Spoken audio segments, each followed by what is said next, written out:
Hi, everybody. Welcome to No Stories Sacred. If you've never listened before, basically we're four siblings who grew up talking about the art of storytelling. Now that we're adults, we're still talking about it, and we're inviting you to join the conversation. I'm Alex, and you have to plan for every contingency. Every contingency. Including responses to future dialogue. Because I'm definitely Doctor Who. Or specifically, how cool is your mom with murder? Yeah, speaking of, actually, I know technically I go next, but I'm going to ask that I go at the end. Can you just skip me for a sec? Cat, take your shot. Take your shot, Cat. Take your shot. Fuck you. Take a shot. Come on. Take the shot. Good grouping, Cat. Brendan. Okay. That's really funny. I'm not sure if I can beat that. Well, I'm Brendan, and I brought in Walden. Yeah, it's the book of Henry David Thoreau. Wait, you guys watched a movie? Wait, hold on. I'll be right back. You guys, can you wait about an hour and a half? Okay, I'll be right back. An hour and 40 minutes. I included a drawing of the shop. Keep a note of where the camera is. Guys, I just came back from the movie. What the hell? Oh, God. All right, Pippin's turn. Pippin. You're not innocent in this. I'm Pippin. And I, too, can build a rude... Oh, my God. Can you build it? Can you? Cat? Is it a Rube Can we Goldberg? fix it? No, it's fucked. I'm Pippin. No, you're This fucking energy, you guys. No, you're talking about about Goldberg, or who's mean to people. You want a room Goldberg. I'm Pippin. And I, too... That's a deep question. And I, too, can build a Rube Goldberg machine of murder. Ooh, I mean, to be fair, wasn't that the entire Final Destination franchise? I mean, yeah. Better. Oh, wait. And better written. So true. Jesus. At least it knew what it was. Yes. Yeah. And guys, I'm Kat, and what happened was that almost every podcast, I ask at the end of it, can we play and a child shall lead them? And what I didn't realize was that every time I did, somewhere in the distance, Brendan had a monkey's paw that where the finger just inched down just a tiny bit every time, and then finally it went off, and I'd like to apologize to all of us. It was your doom all along. 'Twas I that set the house ablaze. You're not forgiven. Yeah. So I'm Kat, and I'd like to apologize right now. Turn off the games, Cat. You need to get a new car, Cat. Oh, God. Oh, have you opened the financial statement, Cat? Oh, jeez. What are we talking about, guys? Good grouping, Cat. Fuck off. The audience has no idea what we are talking about if they do what I presume all of them sensibly do and not watch what we're watching. Good on you. Good on you. You made a wise choice. Correct life decisions. Today. Alex, what are we watching? Oh, God, talking about. Jesus. Today, we're talking about the 2017 movie, The Book of Henry. So spoilers abound. If you want specific content warnings about the things we may talk about, check out the show notes on nostorysacred.com. Though content warnings now for murder, child abuse in a variety of different forms. Sarah Silverman appearing and then disappearing. Yeah. After questionable stuff. Alcoholism. Unaddressed alcoholism, I feel. Like unpacked, like not packed, but not underutilized unpacked. Jamie Moynihan. Yeah. Oh, true. What? Sorry about your career, buddy. Underutilized Lee Pace. Really, a better cast than this movie deserved. Very much so. Mm-hmm. I have to say, even our titular character, Henry, that's the same kid who played little Nazi fuck from Really? From Knives Out. Matthew masturbating in the bathroom? Him, the same. And he was great in that. So, So clearly not his fault either. No. oh no, I know. I think that as so many of our podcasts say, the problem here is the story. Well, you And you know want what, to you know, guys? well, before we go into it, you know what the author or writer of this screenplay was supposed to write immediately following this? No. He was originally supposed to be doing Star Wars Episode 9. No. And then left the project Shock after me. this thing came out. Now, wait. Let's take let's take a moment here though to say, guys, do you have a movie that's been bought and produced and actually made into theaters? Nope. Do I? Nope. Nope. So kudos to the fucking writer for getting that payday. And That's I true. hope that they took that money and ran. I hope that they are not sitting at home feeling bad about it. I hope that they have taken the experience and learned. And I hope that they are not going to listen to this podcast. Side note, Brendan, you're mixing up the writer and the director. Oh, whoops. I thought he wrote it too. Nope, because I checked. Because Colin Trevorrow, you've actually directed real shit. The direction wasn't terrible. There's actually, I also, I do have one or two things where I can be like, you know what? That worked. Wait, we should probably do the other bit of the intro. Oh yeah, Yeah, the guys. second half. Okay, I guess. For those of you who've never seen the Book of Henry, Good for good you. on ya. Yeah. Yeah, you did it. Keep going with that. You did it! Yay! The summary, according to Google, is single mother Susan Carpenter. She had a name? Yeah. Works as a waitress alongside her feisty family friend, Sheila. Like they're already giving her in Sheila too much billing here. Yeah. Taking care of everyone and everything in his own way is Susan's older son, Henry. Protective of his brother and tireless supporter of his often self-doubting mother, Henry blazes through the day. He's like a comet. Yeah. Whoa, guys, let's finish up the summary, because whoa. When Susan discovers that the family next door harbors a dark secret, she's surprised to learn that Henry has devised a plan to help the young daughter. I mean, good on it for not spoiling anything that he fucking dies. Also, spoilers, he fucking dies. A third of the way through the movie. Wait, no, it was not a third. It was exactly halfway through, and that's one of the things that I am angry about. Ooh. You kill or bring back a character in the first third.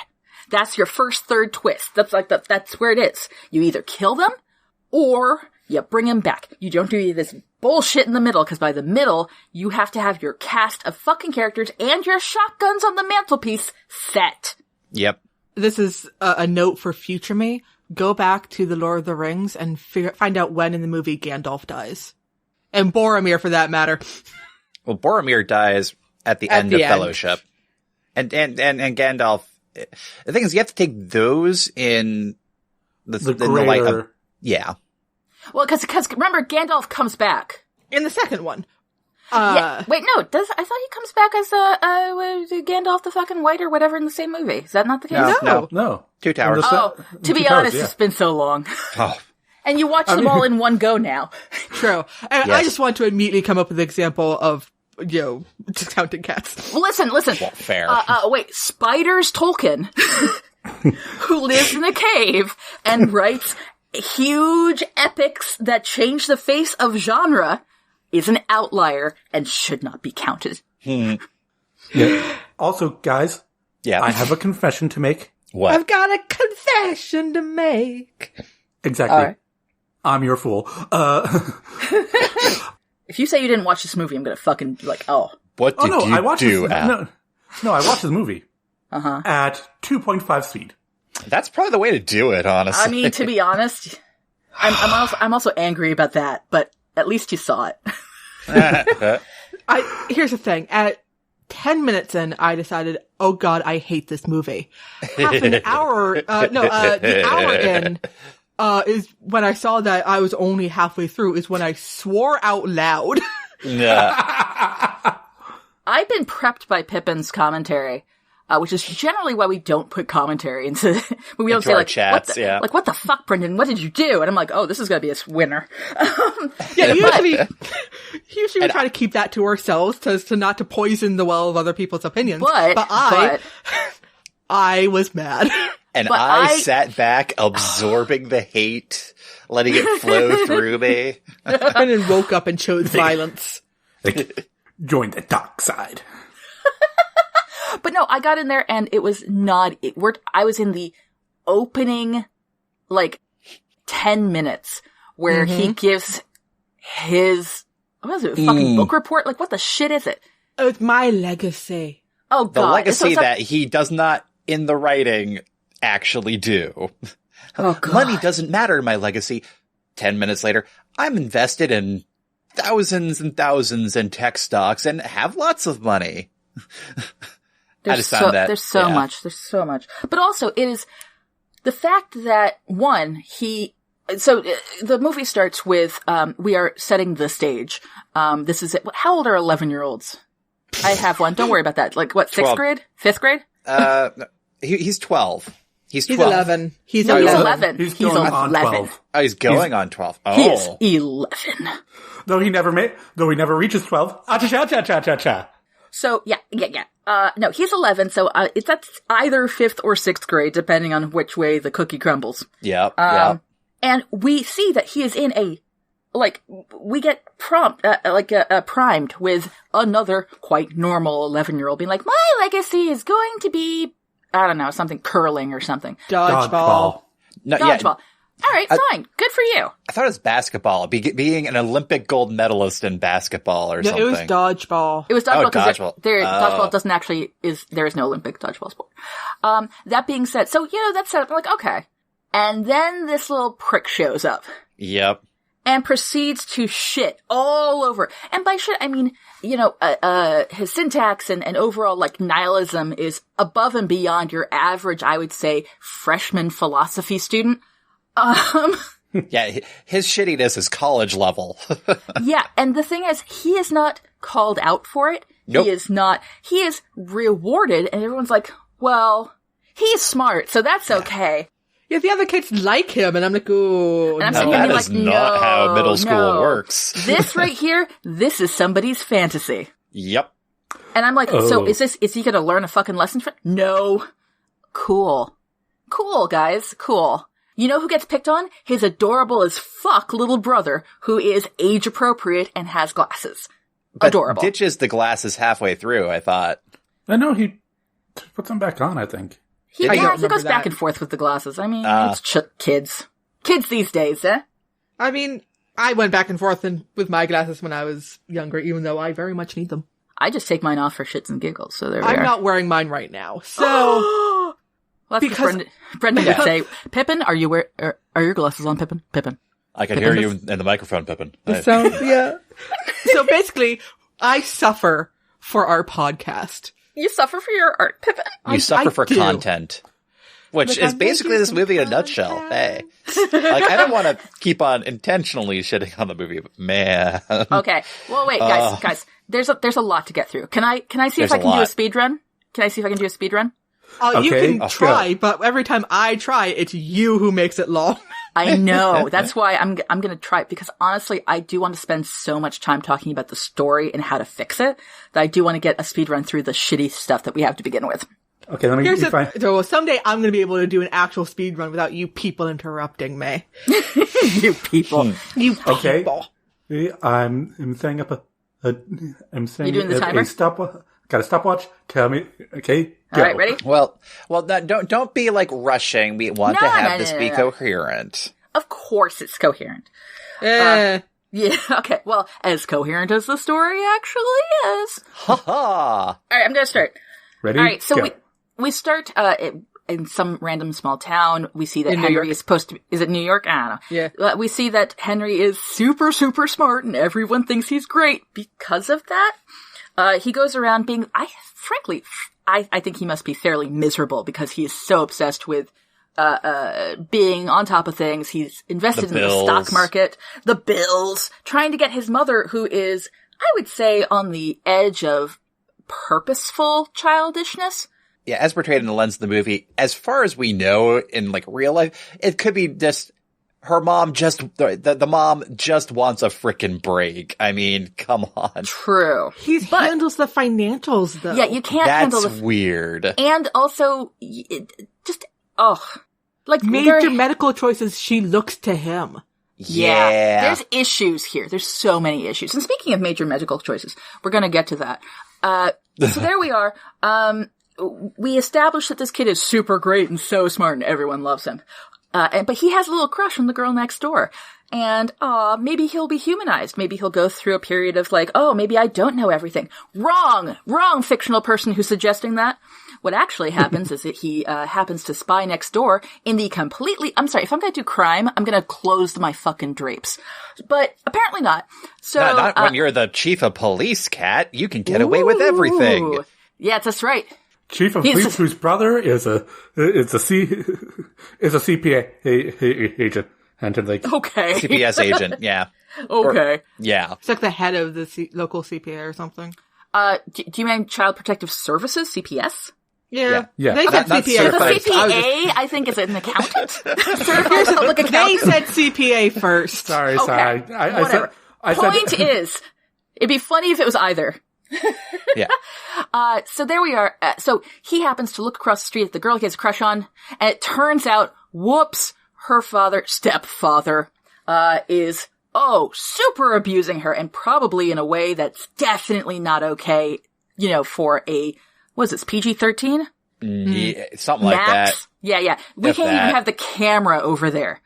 We are always cuts to horrified faces. Yeah, it's a lot of horrified faces. And, so, Henry has decided that what he's clearly going to do is, what do you do? He's reported it several times, but well, there's also the confrontation he has with the principal. Damn it, Janice. Swears at her, and I'm like, woof. Which, I don't know, if you guys were watching the movie, as soon as he does the God damn it, Janet, you immediately flash back to Rocky Horror. I thank God missed it. But yeah, actually, I was vaguely like, oh my God, he's acting vaguely like a stupid teenager. Cause he's having a meltdown in this principal's office about something very reasonable and adult. But, this is not the way to get things done, Henry. Speaking of not the way to get things done, he comes up with a plan. Murder! Now, to be fair, he's we 11-year-old. We don't know it's the murder plan yet. Yes, we absolutely know it's a murder plan. It's pretty not subtle. He goes, the second he rode his fucking bike up to the bridge and was measuring how far down it would be. Technically, we don't know yet. We just see the bits of it, which is almost like good writing. It is strongly implied that his next plan is murder. And to be honest, at this point, I'm like, okay, maybe that's his moral flaw. Maybe that's his big failing. Maybe, the seeds of his own destruction, etc., and so forth. Okay, maybe this is how we humanize him by having him make this phenomenally dumb idea. But Henry's been having crushingly terrible migraines. And then one day... Did he have multiple migraines over the course of the story? Did he just have one? He had multiple. Yeah. Wait. He woke up... There's at least two. Yeah, at least two. When he witnessed the abuse, he did so because he woke up from a migraine. And was taking medication. I believe that was actually not over the counter. I thought that was prescribed. So I'm like, where the fuck has his mom been? What is going on? Oh, I missed the medicine. Oh, yeah. It looked like over the counter to me. If it looked over the counter, I couldn't really tell, and I wasn't paying that much attention. So anyway, he has crushingly terrible migraines. He wakes up, or the mom wakes up in the middle of the night. This is going to be the beginning of the shift of point of view, and I'm not fucking pleased about it. Because up to this point, we have been in Henry's point of view fairly consistently. We get some of the mom, but largely it seems to be just window dressing for Henry's point of view. This is the beginning of the shift into the mom's, where she wakes up because her other son is screaming. And there's Henry having a massive fucking seizure. So off we go to the hospital. Yeah, that's like a little over the top, even on seizure ends, right? I mean, it depends. No. That's a grand mal. That's a grand mal. Grand mal. So there's grand mal, and then there's petite mal. And petite mals are the ones that you see often, in murder mystery TV shows, because they're really funky. and hard to find. But everyone's like, you know what that actually is? It's a petite mal seizure. That's why they're forgetting their words and, losing the plot. I'm like, oh, goodness. No, grand mal, you're just fucking on the ground. It's crazy. Yeah. And also, as a medical professional, not fun to try to pin down. Literally. So anyway. Well, I think you're not in general, you're not supposed to. Yeah. You just leave them. Yeah. Yeah. Or move everything out of the way. Yeah, move everything out of the way. Don't put anything in their mouths. Hell no. Never put anything in their mouths, people. Time how long it takes. Cause if it's over, certainly if it's over a minute, you really need to make sure that you need to go to the hospital. I mean, at any level, when you have a seizure of that severity, a trip to the doc is a good idea. In some cases, though, people with repetitive medical conditions. Oh, yeah. Like if you know what's happening, that's a different situation. Like if for 5 seconds, they're like, no, I know it looks scary from the outside, but yeah. Don't call an ambulance because they don't want to have to pay for it. Or my dog is right here. This is why I have my dog. They can actually smell seizures and they're going to help me out. But the dog starts circling. But anyway. Also, we are not medical professional. Also, this is not medical advice. Talk to your doctor if you have concerns. We can neither prescribe nor diagnose. So that's a big fucking seizure. They go to the hospital. Lee Pace arrives for his very underutilized hotness, to say, BT dubs, you have a gigantic fucking tumor in your head, and we're talking gonna die in the next 5 minutes of screen time. Cool. Yeah. Real frickin' abrupt, huh? Yeah, well, he was trying to soft shoe it in the beginning, but... you're talking about the plot. The plot. The plot, yeah. The doc, I'll get to in a minute. So... Henry evidently is like, well, I guess that this pushes up my timetable. But unfortunately, he never says the phrase pushes up my timetable because I would have been like, that's funny. Well, that would have been a definite improvement, I think, if we wanted to completely change the story, which I think this might be like a change in our format because I feel like we're just going to workshop the entire thing from scratch. Oh, God. No. I can do it, guys. I can do it. I'm so close. I've said things like that before too. Are we? We're only like halfway a third of the way. Yeah. No, halfway through. We're almost at halfway. So almost at halfway. So Henry dies. Everyone's really sad. But then Henry just I did cry at that bit, and I'm mad about it. Oh, honey, I'm so sorry because it had no feelings for me. The death scene. Oh yeah, I'm telling you, he can fucking act. Yeah. The kids are good. The actors aren't the issue here. Yeah, like when that happened, I'm like, oh shit. I didn't cry, but I was like, oh shit. Well, I cried for Peter because the thing that gets me in stories to get me to cry is not necessarily death, but other people reacting to it. True, and so it's not death; it's loss. The other kid was a great actor too. Actually, come to think of it. So Peter was sad at the death of a carpenter. Fucking wow. Oh my fucking... Holy...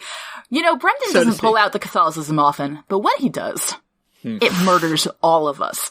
Oh, man. So anyway... You couldn't tell, but I went and sipped my tea just now. So anyway, he dies in a actually very moving scene. Well done, the actors, because he doesn't just, sigh gracefully and lean back and go, farewell. He fucking climbs out of his bed, rips out all his stuff, and is essentially having a hallucinatory meltdown. Last brain explosion, and it's very obvious that he calls his mom mommy, which is very unusual for this fucking idiot. 12 going on 20. 12 going on 45. And by that point, he's like a 45, like a philosophy professor who's probably banging the students, like that level, of just so, cynical anyway, but also he ripped out all of his stuff and the nursing staff didn't immediately come running in with all of their carts. Yeah. Mm-hmm. Well, it makes me kind of wonder if he was in palliative care at that point. It's like, well, we were expecting all of the stuff to go off. We just didn't know when. But no, it's very effective, and there was a nice little pietà set up and so on. I sent him images in the chat. And then, here we are. halfway through, I checked. It was a 53-minute mark. And I'm so angry about it. So, at this point, the movie's not over. Now we're going to switch over to the mom's point of view. And it turns out, one, and to be fair, there's some very nice little things about grief or whatever. But the younger son remembers, hey, Henry told me after he died, after he was dead, to give Mom his red book. Hence, the Book of Henry. What? The name of the movie? What? To their credit, I'm not sure they ever actually said the name of the movie, and I'm like, one sin erased. So, this leads to, and I'm gonna say it, this leads to the one good line, my actual one good line from this film. Where the kid quickly looks through the book, his eyes get wide, he runs downstairs to his mom, who's like contemplating life and the fact that she hideously abused her older child. Yeah. Yeah. And didn't allow him to have a childhood before it was all too cruelly taken from him. To yell, I think Henry wants us to murder Glenn? Mr. Sickleman? Mr. Sickleman. Which is the name, of course, of the stepfather next door. But it was just such a moment. And I'm sitting here being like, oh, see, there's like these little hooks of like what the story could have fucking been. Like, it could have been that kind of horror, dark comedy. Oh, yeah. Family drama. So anyway, from there, then we have her she follows his fucking hints through the book, and he's like, it's very Doctor Who had a time machine and was able to plan all this. Oh wait, never mind, it's Henry. And it's also the worst murder plan ever. It's a terrible murder plan. It's legitimate. He's 11. What do you want? To be fair, that's like the one realistic 11-year-old thing he did. He came up with a murder plan, but it's fucking awful. But here's the crazy part about this movie is that it's treated as written as a brilliant plan that if it was executed would perfectly go off. That goes right back to we are meant to think that this kid is brilliant, popular, well-liked, loved, and then everyone claps at the end. Actually, that does happen. Yeah. I'm going to say it, a shitty magic trick. Okay, but wait. What? Yeah.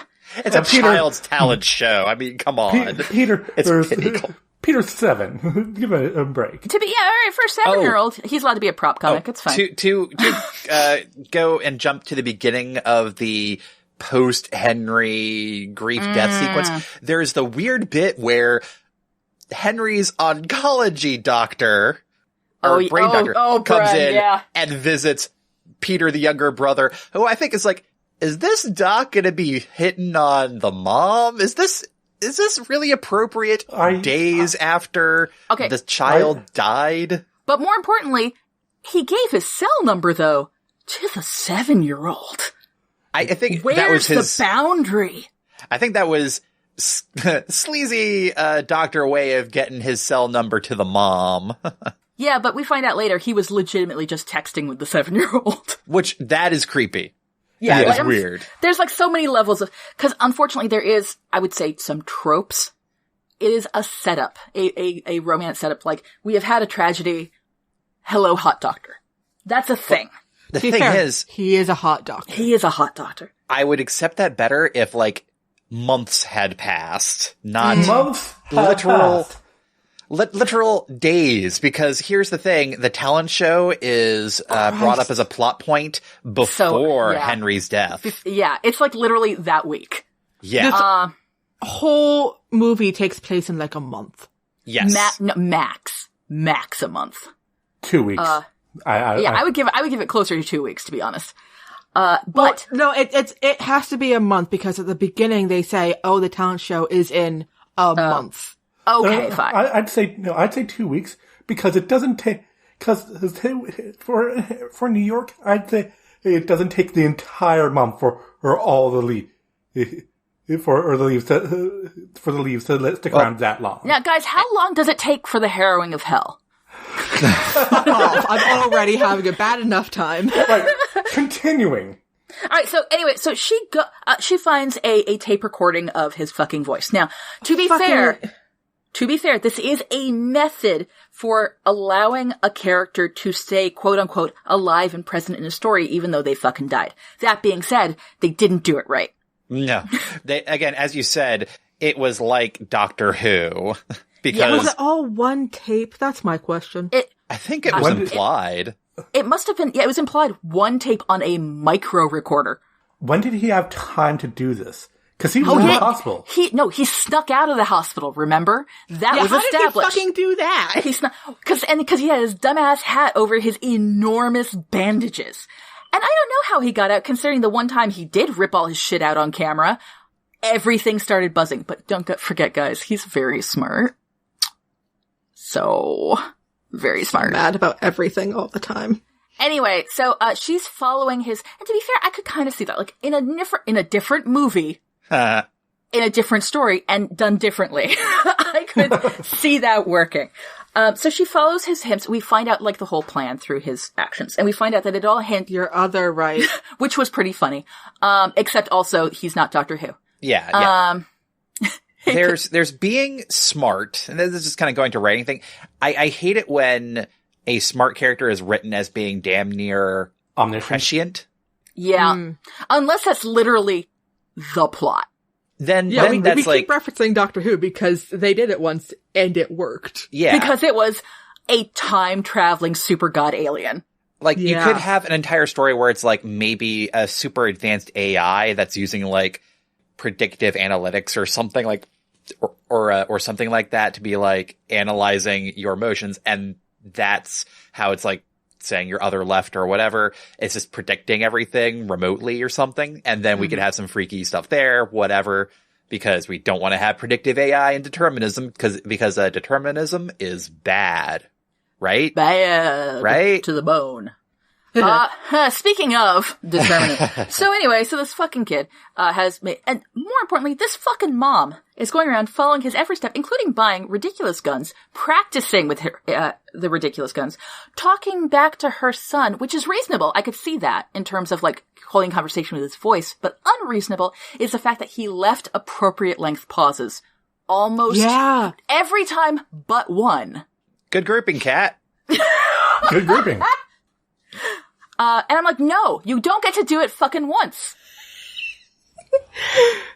Good for him for knowing the power of positive reinforcement when teaching. Well, that's up there with the fact that he's taught her everything.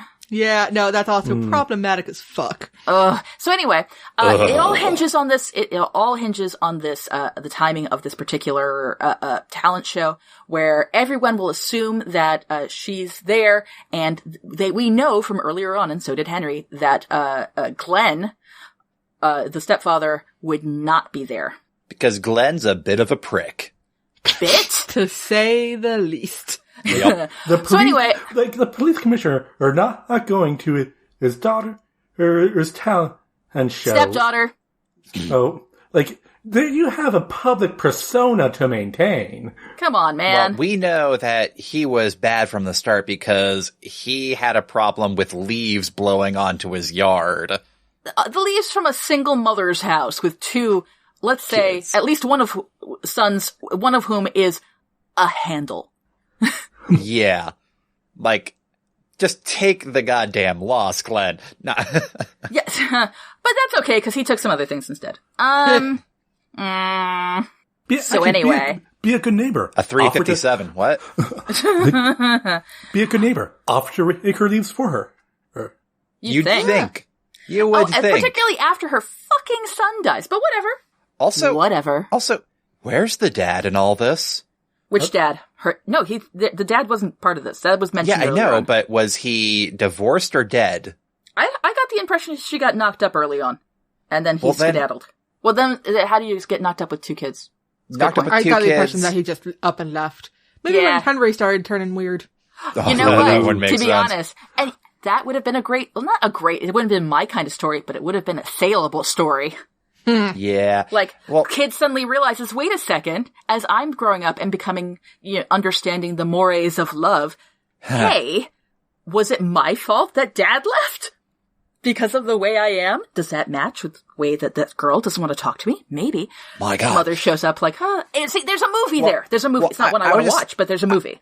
I was just kind of contemplating, what kind of backstory is there just to explain how in the hell this kid got starting capital to become fabulously rich through investments, because investments aren't like necessarily magic money machines like that, at least not in aggregate, like not to the point where you're having hundreds of thousands of dollars available for your mother post your death. 600 some odd thousand. 650,000 was in the bank, least. and that's after he bought the car, the new car, I guess, and like who knows how many other things. And there were also more still invested. It was fucked up. Yeah, you're right. Where did he get the fucking starting capital? And also, I'm gonna say it, for a house with a smart kid, there were not enough books of randomness or access to computers. Yeah, no, the kid should have like an amazing computer, because that would be like how he'd be learning about the world. No, it's a very set-dressed home. It is correct. Yeah. I would agree. But anyway, so she goes through this. The plan is so incredibly stupid, I refuse to go into it. Wow. No, I straight up do. It's a dumb murder plan. It basically just amounts to contrived. It requires so many. This person has to do this in order to work. Like a Rube Goldberg machine? No. Rube Goldberg machines, once you have a starting point, there are action items at every point. It looks weird from the outside, but everything leads to something else. And there's no outside thing, like the wind has to blow, or somebody has to actually pay attention to somebody whistling and follow the whistle into the woods. Well, there was a thing that was set up earlier in the story where Glenn got the radio out from the woods. So he's particular about that, I guess. Anyway, here's the thing. Yeah. Not to get weird about it. It's relatively easy to murder one person. It is. It did not need to be like this. But he's getting 11. away he's 11. with it. A lot of this was the getting away with it, because clearly what happened. It's relatively easy to get away with one. That's true. Wait. And then you don't form a pattern. Pippin. Yes. Pippin. Do you want to lampshade that just a tiny bit for yourself? I watch a lot of Criminal Minds. So. There you go. Hey. There we go. Excellent. We've covered all legal possibilities. But because you can't form patterns, and no one knows who has the motive here, and you never know the mom next door. Also, and he's not going to float down that brook. That is it. No. That was a poorly thought out, no. I just assumed that was the way to get rid of the gun. No, I think the bridge was the way to get rid of the gun. But the brook behind it, that's why he had to be in that exact spot, was to fall backwards into the brook, which is dumb. We lived in front of a brook, and no way could we have tossed a body in there. Not that we ever tried. So anyway. Also, I saw that on Criminal Minds too. Yeah. So anyway, we actually, and I'm going to say it, I was genuinely affected by the juxtaposition of the acts within the talent show and the montage of the mom sort of enacting each part of this. It had murder to take plan. place. Yeah. In this very carefully timed 40-minute plan. The thing is, I was just kind of annoyed by it, truth be told. It's like, and here comes the tap dancing to raise tension. I like the tap dancing. I'm a big one for, I like that as a sound effect. I guess it's Amazing just because, Grace. Yeah. Amazing Grace. I thought that was good too. Creepy girl voice singing Amazing Grace while this chick is about to do something really dumb. It felt like... On the nose? It felt too... Yeah, exactly. At this point, to be fair, I was also grasping at straws. Yeah, and Also, to be fair, the rest of this movie has been so far from the nose. Yeah. That getting even close to it, I'm like, oh, look, oh! And speaking also, of the... Yeah. Henry had 45 minutes of mostly dead air on that recording. Oh, that was that was just that 40-minute block.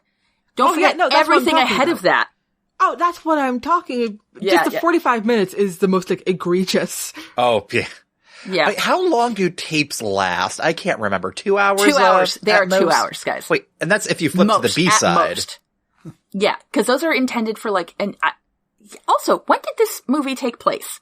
Because Question there's mark. payphones, there's this weird fucking digital thing, tape thing, but there's also, I would say, a video game with quite nice graphics. Brian, do you want to tell us when it was written?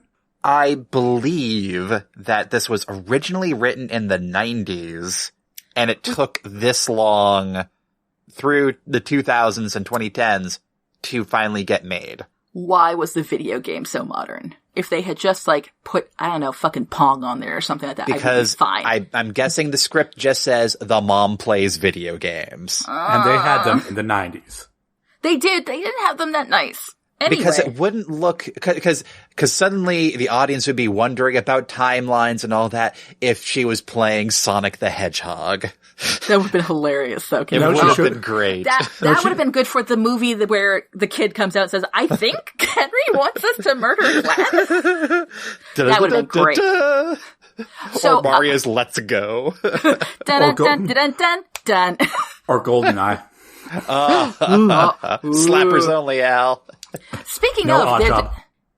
considering that she was so into first-person shooters, I feel like that should have been a bigger part of her training montage for shooting a gun. But anyway, Henry should have been like, it's just like those stupid games that you're always playing, and you should stop playing after this because you need to be serious about your life. You need to look at the pills, Mom, and get a new car. And leaning doesn't actually help. You don't have to work. Oh, wait. Okay. Anyway, so she gets to that. There's an artificial bit of tension raising because she accidentally kicks over the beginning of an actual Rube Goldberg device that's in her kid's, what's it called? Treehouse. Treehouse. And so there is a moment where you're like, oh shit, is she gonna fuck up? Are we gonna get chased? What's gonna happen? No, what happens is it does in fact, get all the way to the end and a cascade of photos of her kid Henry and Peter, appear. And that's what makes her realize, oh wait, guys. I'm not a murderer. Wait, no, she might still be a murderer. And that is a murder and you're a kid. Like, why? Why am I doing this murder that was planned out by my dead 11-year-old? Man, grief is weird, right? And if they had said something like grief is weird, maybe, like if that was a message in the movie, maybe I would have gone for it. But it was not a message. If the mother was the focus character the entire time, the entire point was grief is weird. Yeah. Take the shot. Take the shot, cat. Take the shot. Take the shot. You're just a kid. Okay, and then she leaves, and then she still has to have a fucking confrontation. But she does actually get her act together and does a proper mom confrontation in terms of, like, I saw what you did. You're disgusting, and I'll never, I'll chase you down to the ends of the earth until you get, justice. For treating you. Meanwhile, at the same time, I will make a public relation nightmare for you. Which I'll is ruin your reputation. Genuinely a good threat. Grieving single mother versus abuser? Yeah, let's play the odds, fucker. Right? Although she could also do something real clever, like point a camera through the open drapes. But anyway. That would have been the easy solution. I mean, horrifying still, but... Yeah, well, he's doing this and no one believes me. Well, we still don't believe you. Oh yeah, fucker? Boom! It's like, oh. Well, all that is happening. I don't want to ignore the fact. Oh yeah, don't ignore go on, Pip. That, the daughter, who has a name, I swear to God, Samantha? No, it can't be, because that's Susan. Christina, okay. Christina. Too many S sounds, guys. Too many S sounds. Oh, yeah, don't forget that the Lee Pace plays David Daniels. But anyway, I don't want to lose sight that while all this is going down, Christina is doing her talent is a ballet performance. Modern dance. It's modern dance. Listen. Yeah, go on. And while she's dancing, the principal looks and goes like, ah! And she herself calls Child Protective Services. It is such a meaningful piece of dance. And to be fair, that little girl did a fantastic job. Like, it was she genuinely did a nice job. And I don't want to be somebody who's like, oh, I can never feel feelings from watching modern dance. I saw that episode of Always Sunny in Philadelphia. And I felt things. But again, if you want to do a compare and contrast, one of these things worked and the other one fucking didn't. But yeah, so apparently this dance is so incredibly moving that the principal's like, oh, I guess Henrik was right after all. He was a shit, but he was right. Forget proof. Forget anything. We didn't even see like the slip of maybe like one of her like pant legs or something, so we see a bruise. Nothing like that. It's just her pure raw emotion. Like acting, one might say. But so the principal calls. So just as the mom has sworn she will find justice and she's heading back so that she can see the last performance of the night, which is in fact Peter.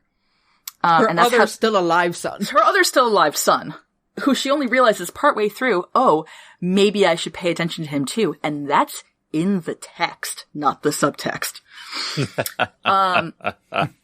She goes back, and while that happens, the Glenn calls up his brother and is like, you're gonna hear some things, and they're like, we already heard some things and the cops are coming. He's like, what? Who ratted? The principal. There's too much to ignore.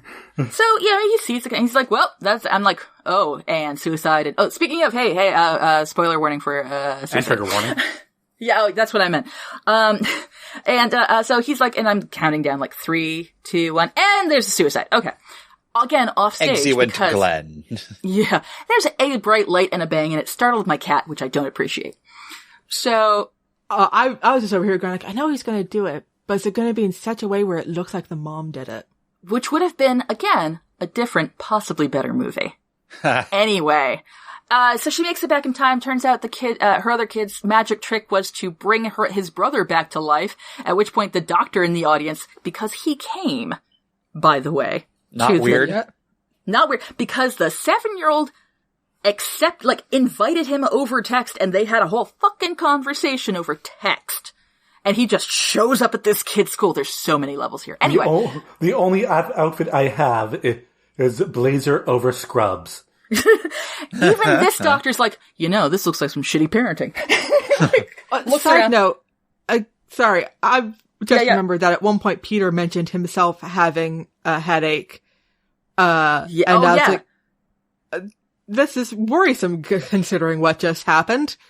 And Dr. Lee Pace is all like, I think it's your heart hurting. I'm like, you are a neurosurgeon. Take signs and symptoms seriously. Yeah. Like, have we learned nothing? There is family history. Literally. It just happened, Lee Pace. Come on. I don't blame Lee Pace. Where did you go to fictional medical school, Lee Pace? I'm taking away your fictional license. He went to the Dr. McDreamy School of Medicine.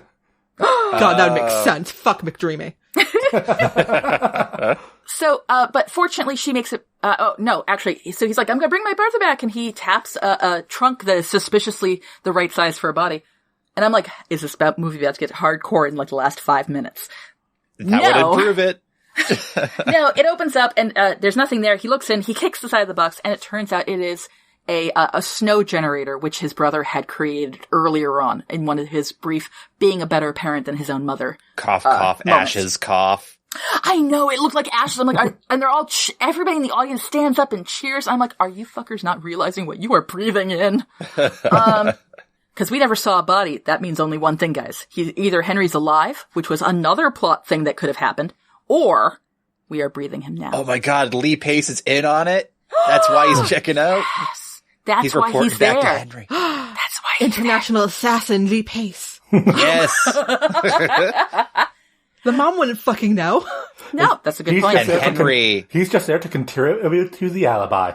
Oh my God. The story changed number 1 here. Henry never died. He's actually in hiding now because because Glenn didn't shoot himself. Henry did. And that would explain why we still see Henry even after he's died, and we are supposed to be just hearing his voice. Yes. Yeah. It's not a tape recorder, it's a fucking cell phone. Oh, yep. Oh my God. Guys. The mom doesn't know. And then after... Yes. And then after everything, after the fade, like right before the fade back, we see Henry across the street, get into his car and start driving to the old car, away. Guys. The old car. Yeah. Well, nothing wrong with the old car. Yeah. While fucking Bittersweet Symphony plays. Because it's the 90s. Because it's the 90s. For this to work, there has to be a detective character who is realizing this at the end and is powerless to do anything. That's Lee Pace. No, Lee Pace is the alibi doctor. Oh, he's the patsy. He's the international assassin who was helping. No, Janet. Janet figures it out, but Sarah is powerless to Silverman? do anything. No, Sheila. Sarah Silverman, who I don't know what was going on, but for some reason there was like Sarah Silverman and her chest, which is so weird. Also, movie, why weird sexual tension between? Yeah, what was with Sarah Silverman making out with the 11-year-old? Not sure I was into that, unless that was also the point. Again, what movie does this want this to be? Is this Harold and Maude? No? Okay, fucking go on. Is it anyway? Is it just inherently misogynist? Who knows? Who knows? Yes. Yeah, we do know, actually. Pippin knows. We know. The answer is yes. The answer is always yes. So anyway, guys, wait, we're almost there. So the end of the story is the mom shows up. She's like, "Oh, Henry, blah blah blah blah." It turns out that earlier, again, according to Henry's instructions, they forge a guardianship paper, like you do, and it works. And now the mom has a new daughter who definitely has no issues that need to be gotten through. And then they all live happily ever after. Like also and she writes a children's book. Yeah, and she writes a good children's book about grief. Because it's super easy to get published in children's literature. Let me tell you what. It could have been a manuscript. I'll give it that. It could have been a manuscript. It's now the 2010s. She's probably self-published. Oh, that's a very good point. It's on Kindle. And except this took place in the 90s ? Oh gosh. And that's the end. That's the end. Here's a question. What's your question? Would a court just but just be like, oh, this mother who just lost her kid, you can adopt the neighbor's kid. There is no weird issues here. We're not If there are concerned. Guardianship papers, yes. Then it's okay? Okay. Yeah, that's legit. If there was a closer, like if the girl's mom was still alive, if there was a closer relationship, maybe, then there could be a contest. Like then you can contest the guardianship papers. But we established that the mother is dead. Indeed, and of possibly questionable circumstances, which again, another dead end. I'm not even going to call these guys red herrings because it could have been, So, I have a question for everybody. I know. So I have a question for everybody. How many movies did you clock this movie wanting to be? At least 3.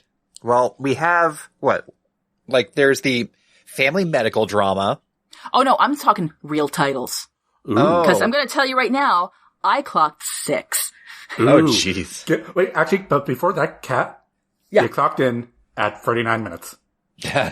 Super speed run. Get wrecked. Fuck off. It was less than an hour, and I consider myself proud. Yeah, there you go. I think the title of this movie could have been, damn, just give Susan a break.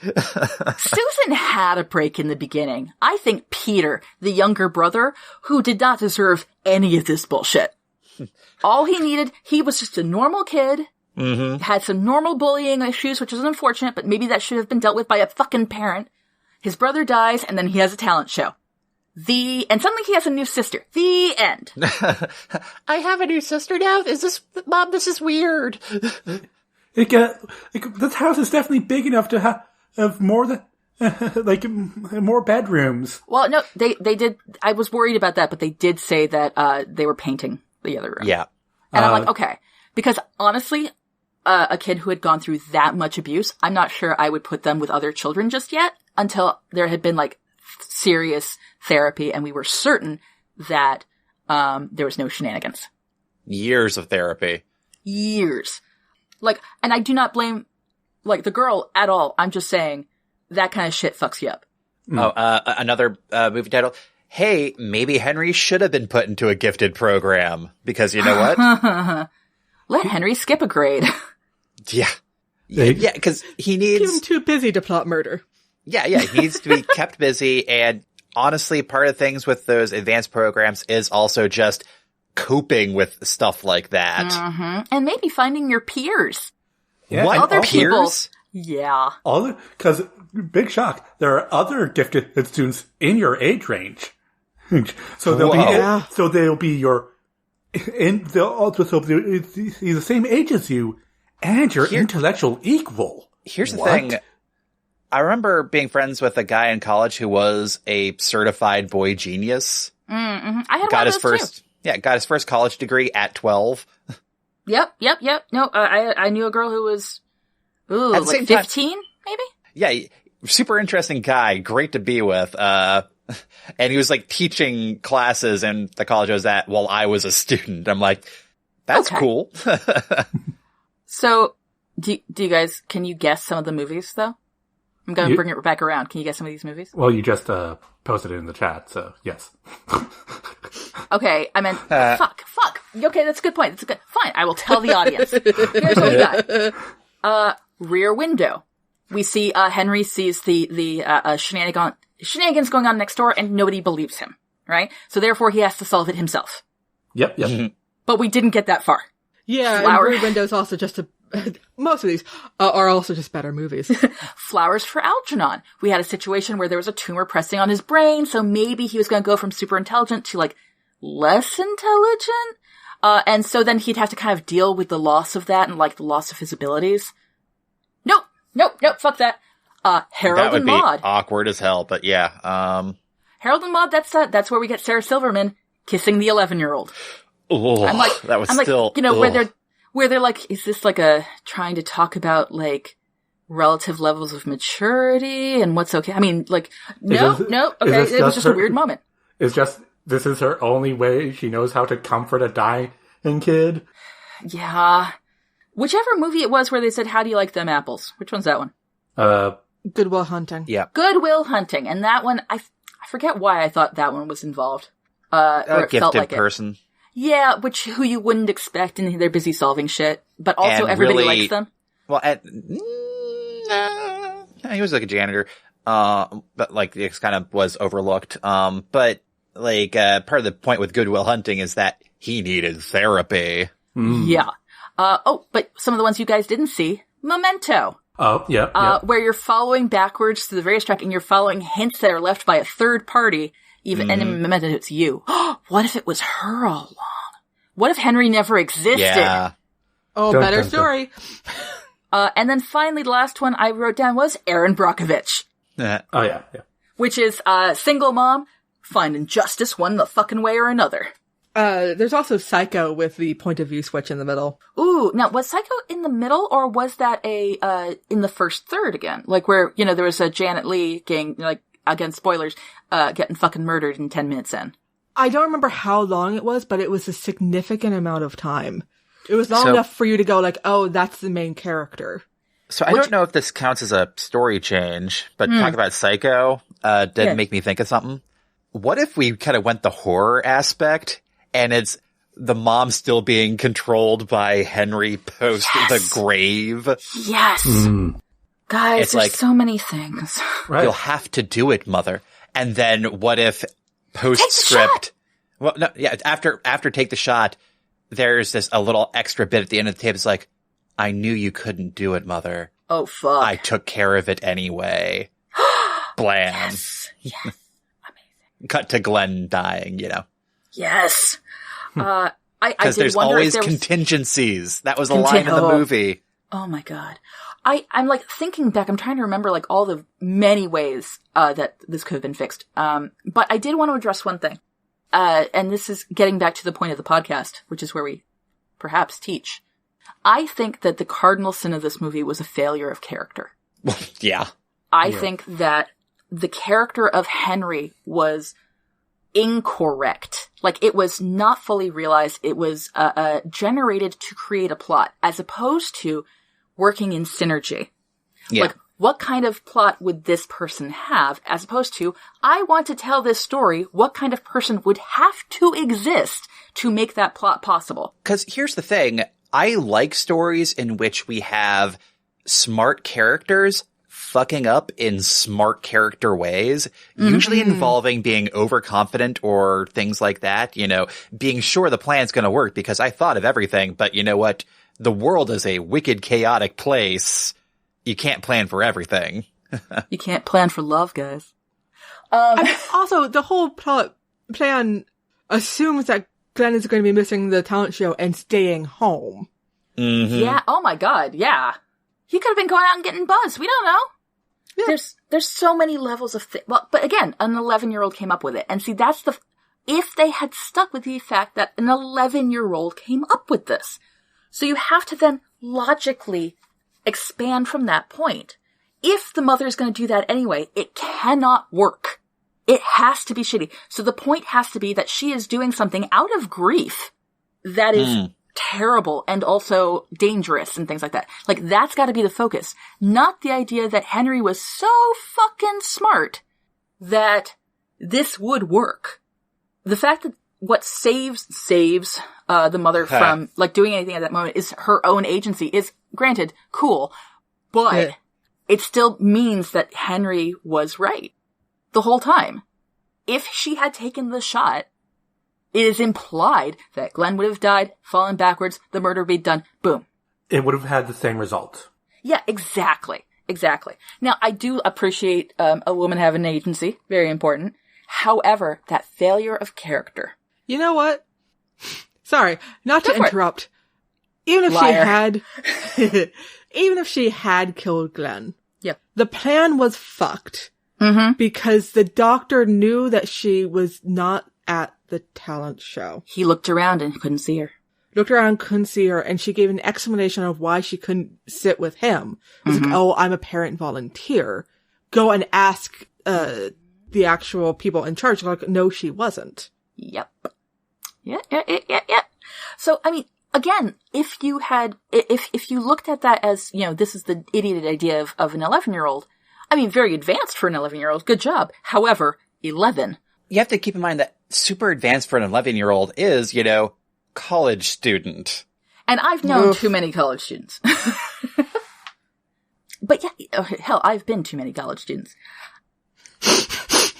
I think that to me is the biggest problem, is that it's a failure character. He is underrealized. He's overbaked. He's what the author needed him to be, as opposed to a real person in these circumstances. He's also, I felt at times, an author surrogate, a bit of a smart boy, a power fantasy, and who's telling a story. Yeah, and you can see that in the kind of in the inherent misogyny, and two, the stuff with Sheila. Yeah. Oh God. It's like it's like the old gag about, like, you know, the problem with write what you know. Is that inevitably, if you follow that exactly, you'll end up with a whole fucking bunch of books about middle-aged professors who want to fuck their students. So, and that, strangely, gets boring. So, what we have here is, like, it's hard to, like, I don't want to armchair psychologist. I do. I desperately want to be an armchair psychologist. However, again, somebody at the end of this movie went to the bank with a shitload of money, and it wasn't us. So, yeah, that's backing that up. And also, frankly, as you know, Bob, all films are not just one person. This was a shitstorm of bad decisions. Well, the actors who are hired did good work. Yes. I think that they did the best they possibly could. I even liked the mom, even though I really didn't want to. And by all accounts, she's still terrible. But I thought the actress did an amazing job with what she was given. Even Bobby Moynihan with his 3 lines. We need somebody to look hapless. Who should we get? How about one of the most prolific and famous SNL actors? Moynihan. I got it. Yeah, obviously. Got it. Boom. Like, can you look like you own a diner? Have you seen I'm there. All right, guys. It would be very, very easy, I feel, to, let's say, completely rewrite this whole thing.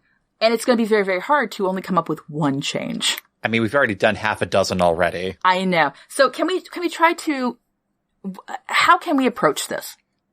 Do I just jump in and try? Yeah. And then we can keep on adding stuff if we want. Or we can try and control ourselves because we are wanting to avoid a 2-hour episode. I mean, you are. Yeah.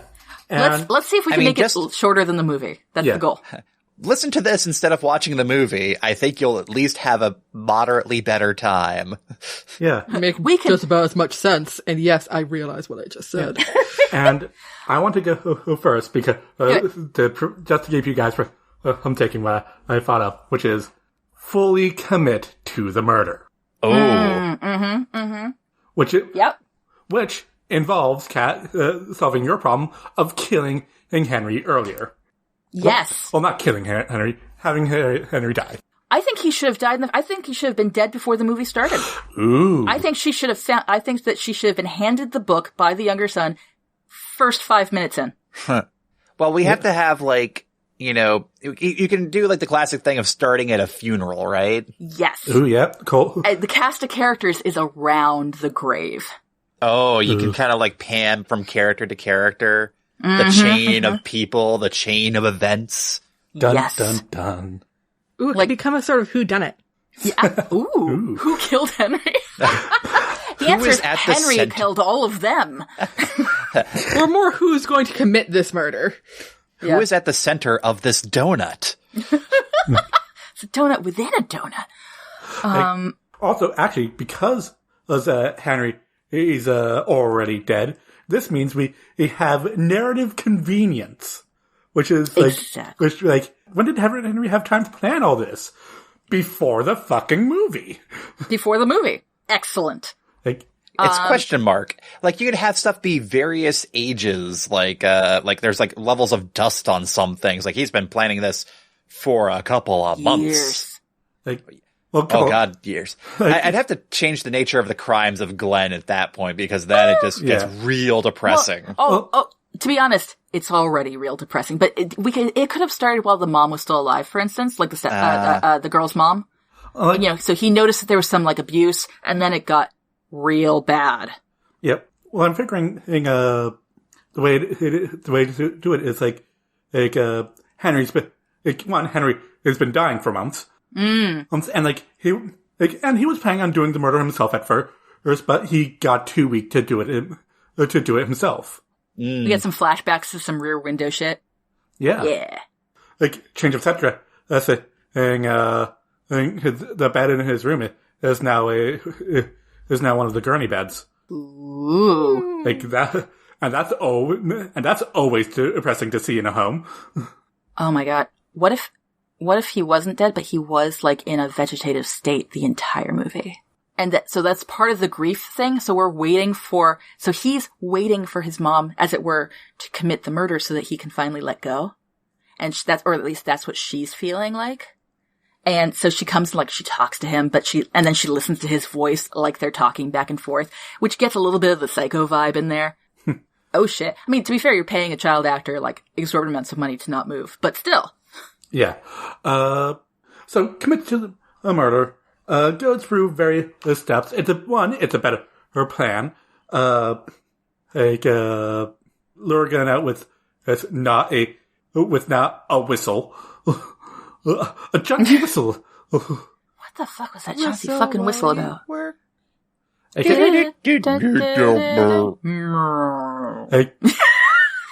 other ways to scare Pippin randomly. Lure him to the old refinery or something. And hell yeah. Bring him to the dam, because that bridge is big enough. I bet there's a dam somewhere. Yeah. And she got a pretty powerful sniper rifle. She can set herself up at one end and the dam and kill him on the other. Speaking of that rifle, she bought that in the same town. My God, yeah. Talk about easy to track, because, you may have done the special call sign to the gun store owner, but the cops know that too. Speaking of, who's Dominic? Who is the call sign guy? Oh, yeah. Oh, she's not, that's Dominic's after her. Yeah. Oh, shit. So Dominic, for the audience, Dominic was, the guy who apparently was the catchword to get illegal guns in town. So it's like, I want to buy this illegal thing. I can't do that, sir. Dominic says you can. Oh shit, okay, here you go. That means Dominic's like the mob. The mob's gonna go after the mob, because they're gonna be checking around. Like, even without a dead police chief. Dominic doesn't give out his name to everybody. Yeah. He's keeping track of that shit. Like, Dominic's gonna go checking around the gun store. It's like, okay, who came by? It's like, oh yeah, you sent this carpenter, the waitress, right? You said, like, who? Blonde lady, kind of looks like she writes children's books. Kind of obsessed with her older, with her son in a weird way. Nah, I don't think so. Tell me Tell me where she can be found in town. Oh, the diner right across the street. Because it's a small town. Like, that was some fancy goods. So, like, if you're talking kickback type things, like, what if the gun store owner comes, like, finds Dominic? It's like, listen, man, if you're going to be doing that kind of stuff, I need to get some warning so I can have that better in stock, you know, or so that, you know, so I can make the books work, you know? And Dominic's like, I'm sorry, what? But okay, anyway. And then later, the police commissioner's dead. Like solve Dominic that problem. Like Dominic can like turn to good. Like Miss Carpenter, you've put me in a position, but I can feel free to. I feel like I can offer you 2 options. Like door number 1, we never see each other again for reasons. Door number 2, here's your new life. And your new job. And Henry's on the other side. She has great grouping, so. Door number 3, Dominic did some digging and found out that she's come into a lot of money recently. Oh. Ooh. Door number 4, he's Dr. Dreamy. Oh my god. Dominic. Wait, what was his full name, guys? Not Lee Pace. What was it? David Daniels. David Daniels. David Dominic. Ooh. David Dominic Daniels. Oh. I hate to say it. That's actually so, like, David. Why else would you name a guy David Daniels if you weren't having that third thing coming out there? Well, because you're a lazy writer, but. That would also, that's guys. so good. I'm like, oh, what shit. Was that something that got in there and then left? Probably hidden in there. But here's the thing. That would also explain why he hung out with the kids so much. Leverage. Closer. Leverage and also getting closer to them. I'm like, hey, has your mom been going at it? You know, doing stuff? Been going to that gun range? What? Don't worry about it. Yeah. She didn't go to a gun range. Yeah, she not an official one. Well, yeah, but Dominic doesn't know that. He doesn't know that he's trying to find out. Hey, can you let me know when your mom comes home and when she leaves? Yeah, what are her hours again? Oh yeah, it's because I got a crush. Yeah. Yeah. Where's she work? Oh, okay. Yeah, I'm creepy. That's all I am. Hey, does she have any friends? Any best friends? And Sarah Silverman? Yeah, she's hilarious. And how much cleavage? Duly noted. Okay. Excellent. So, first third, it is set up. Second third, taking the shot. She takes the shot. Take the shot. Final third, it is her dealing with consequences. Consequences? For my actions? Henry, do you have a tape for that? Conspicuous silence. What's funny, Al, is that, yeah, that's very similar to how I was approaching it, too. That's why I went first. Well, but wait, this sounds like a transition. Well, yeah, because as I mentioned before, if you're writing a smart character, I think you have to have the plan fuck up. Mm-hmm. Because I think and not in a way that turns out like, okay, like, oh, she made the correct moral choice because she fucked up. Yeah, because one of the things that gets planted early in the story that I think I was expecting as I watched it, but, you know, they paid it off in a stupid way, was if you're setting up a Rube Goldberg machine, one little flaw can cause the entire thing to mess up. And the thing is... waffle iron thing. Yeah. The thing is, the thing that messes up in the movie is the mom gets a conscience. Oh, that's not good, guys. It's not good. But Wait instead... It was Peter who was setting up a Rube Goldberg machine that morning. Dun, dun, dun. Wait. No, save it. Because I swear to God, if you snipe that from me, I will fucking, oh my God, put my fist through the microphone. Okay. And you'll be sorry. Okay. Because here's the thing. I don't want the mom to succeed. I think we could have, there's all the other rewriting bits that we've already mentioned, but the core thing is we want to have this maybe slight expectation that Henry is super goddamn smart, but here's the thing. He's not God. He's not the writer of the story.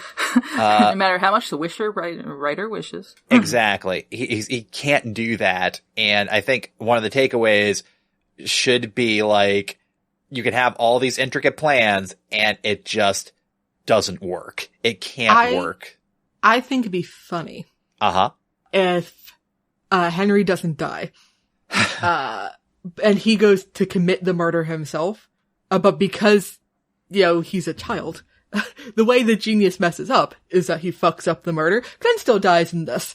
Oh my god. But he messes up in some way, and though he has to go tell his mom. So the story is his mom trying to fix it. Fix it. Ooh. And the mom has to stop being all like, Henry has to take care of everything. I actually have to take care of Henry now. Meanwhile, Henry's having a breakdown, being like, wait, I'm not omnipotent? Like, I'm not smart. Okay, honey, you stay there. I'll cut up the body. Bring me the hacksaw and some lime. Mama will take care of it.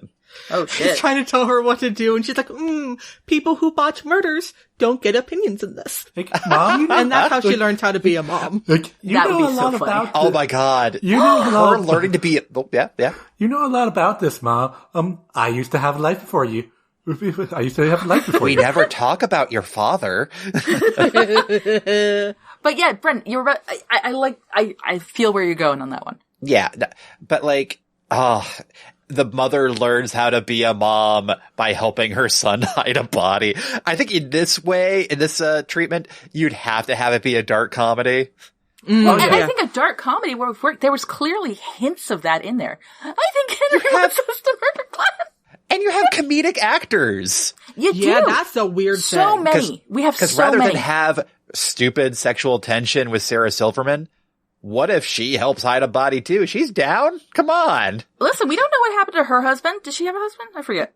Like, I don't think so. Like, I can perfectly imagine Sarah Silverman going, hey, "You're whining. I want to help hide the dead body." You never let me do anything fun. Yes. Finally, we're doing something together as a group, and you don't want me in. I want in.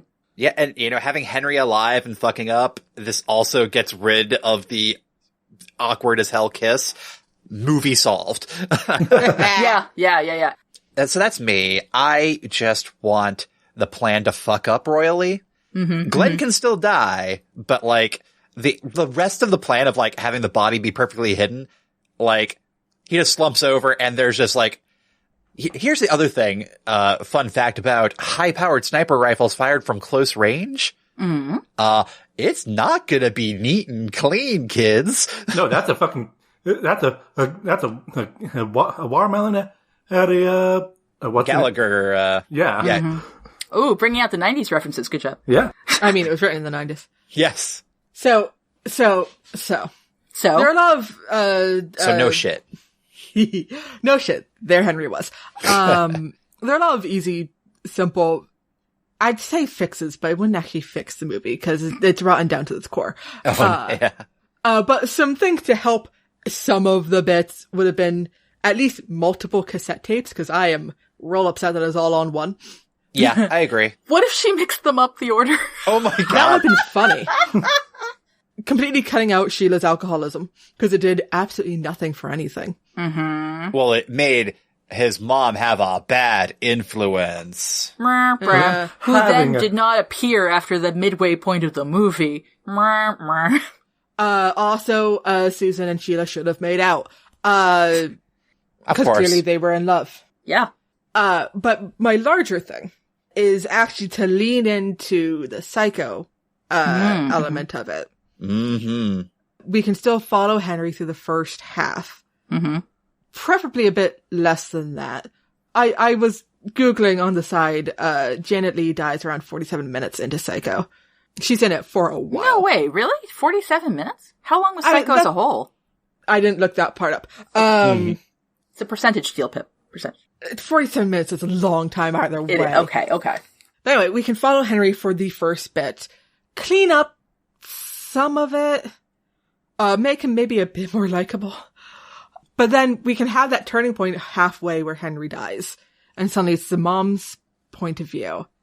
But at that point, Henry's fucking gone and I don't want those cassettes at all. So she can still have his book where he's gathered all this stuff. And then she decides that, I'm going to kill him. Ooh. Rather than weird instructions, she's just cribbing Henry's notes. Yeah, maybe a little bit, what would Henry do? Yeah, like what she's like, I'm pretty sure Henry meant, like, unfortunately, lose my favorite line. And she's like looking like, I think if I was trying to pretend to be smart like Henry, I think he's telling me to murder a guy. And like Henry's in the background being like, do, do, do, like in the past. Or not even that. Just Henry's notes of, this is what I've tried so far doesn't even mention, murder as an option.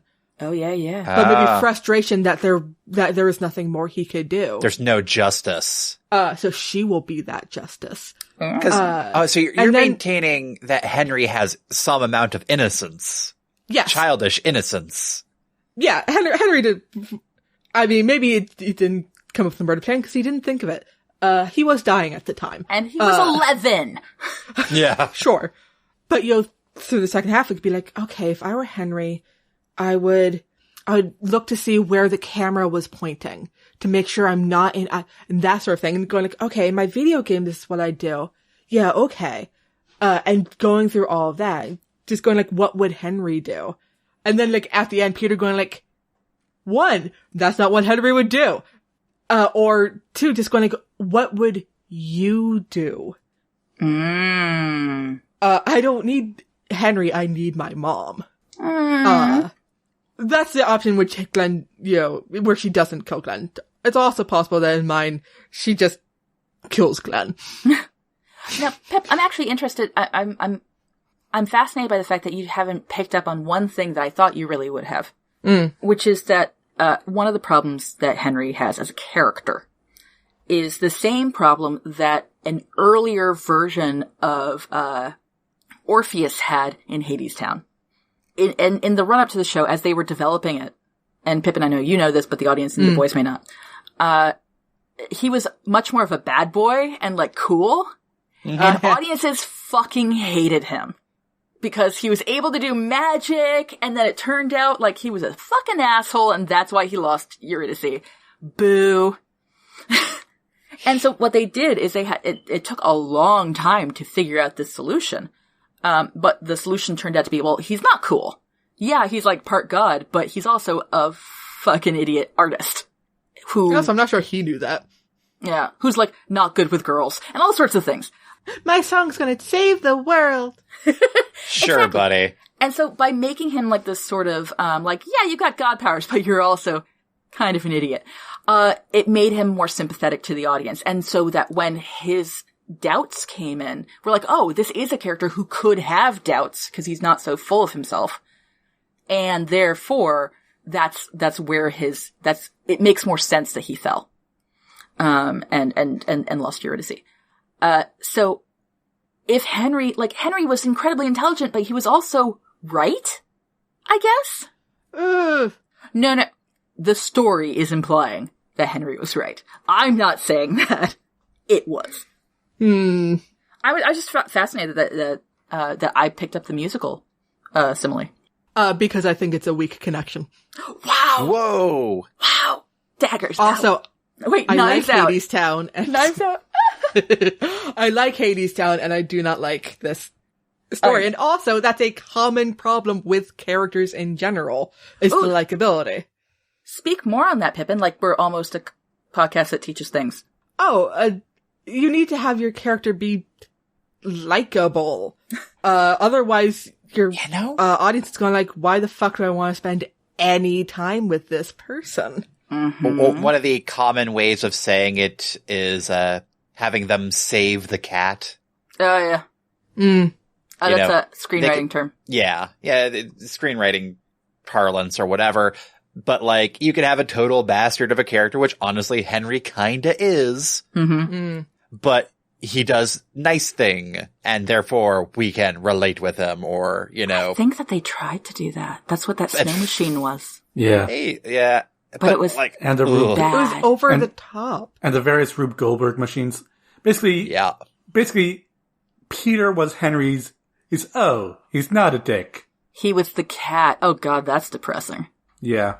But the thing is, that's not... Giving him quirks and stuff is not the same thing as making him likable. You also need to give your characters flaws. Otherwise, they'd stop reading as... People? Yeah. Even robots have flaws. Come on now. Wait, Pippin, do dogs? At the risk of getting Brendan's ire, yeah, sure, dogs have flaws. Oh, shit. Well, some dogs can be... Well, usually it's the product of shitty owners. Oh, That's a metaphor. Go on. But also perfection doesn't exist. But yeah, so they need to be like, well, they need to have flaws, which I think was probably part of Orpheus's problem in the original Hades Towns. He didn't have a flaw. Mm-hmm, mm-hmm. Aside from being an asshole, and then we were all like, yeah. But it wasn't reading as a flaw, I think, is what we was getting at that point. Yeah. Because, yeah. So, there's nothing particularly likable. There are all these things that's supposed to read as likable about him. Mm-hmm. But every time I'm like, ew. Like, oh, look at him, he's good with money. But every time I'm like, you're 11. A lot of stuff wasn't unpacked. Also, who is the stockbroker that deals with 11-year-olds? Right? How did they get introduced? That's a story. How did Henry buy the car without identification? Oh my god, he's not even 18. Yeah. Like, he legally cannot sign a contract. Did he do it in cash? How did he cash out his stocks in time? Did he forge his mother's signature, and how often has he done it? Oh, actually, that was one of my notes. Probably all the time, because he's probably the one that does taxes. Guys, actually, I'm looking at my notes. I forgot. I have ... How many men has Henry killed? Was that before or after? That was during the voiceover thing where he's like, now if you get these bullets, they're gonna fragment. No one can find them. I'm like, how the fuck do you know that, Henry? Like, you can look shit up, but like, have you tested this? Like, he knows way too much about how to shoot a gun. He's a secret assassin. He was trained by Lee Pace. That's pretty good. I still like that. That's the best story change. Now, speaking of story changes, has everybody gone but me? Yep. All right. I'm going to pull something that you guys haven't. I'm really surprised. Except for the part where Alex almost got it. So we're going to ignore that. We're not, because the rest of us might have been avoiding it just because of that. You don't get to win here. So anyway, listen. Aside from the obvious changes of kill him sooner, just to fix that, just kill him sooner, get him off stage. Who's to say there was only one book and only one plan in effect? Dun, dun, dun. So here's the thing. What I noticed, and I was kind of hoping that this was going to get pulled out of the back pocket. So Henry says, make sure Mom sees my red book. What if and you take my blue one? And so make sure, Peter, that you are the last performer at the talent show. Something about the big box, something about this. What if Peter's the one who kills Glenn? What if the mom was supposed to fuck up, but in such a way as to teach her an important lesson about motherhood? So, because that's the one thing Henry couldn't teach her. Yeah. Remember? That's a line from the fucking movie. This kind of plays into the thing I had joked about earlier about, the psycho bend where it's, the end of the tape being like, Henry saying, I knew you couldn't do it, Mom.